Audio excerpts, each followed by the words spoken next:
Senator Hough here for a weekly update. This week we saw the national divisive politics invade Annapolis. So instead of working and doing the people's work and working to do tax relief, creating jobs, fighting the opioid crisis, instead we spent 2 days essentially on the Maryland Senate floor debating an anti-Donald Trump resolution.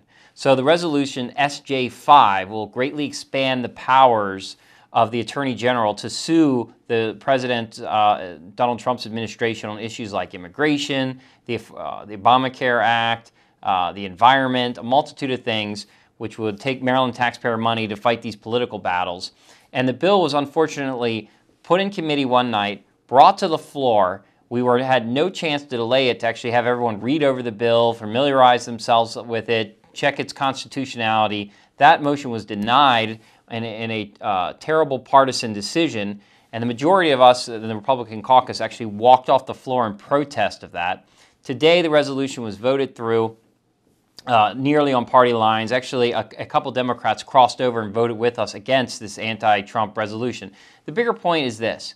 We're not federal lawmakers, and there's an attempt by some to federalize what we're doing down here, because they see it as a great opportunity to tie some divisive topics to Governor Hough, who remains popular, to try to drag him down, and they can excite their base about it, whatever. It's all politics, but the problem is we're down here to do the people's work, and that's what I firmly believe. And that's why last year I was very proud that I worked on criminal justice reform, policing reforms, and some other things that we were able to pass out nearly unanimously through the Senate by working together, what people expect.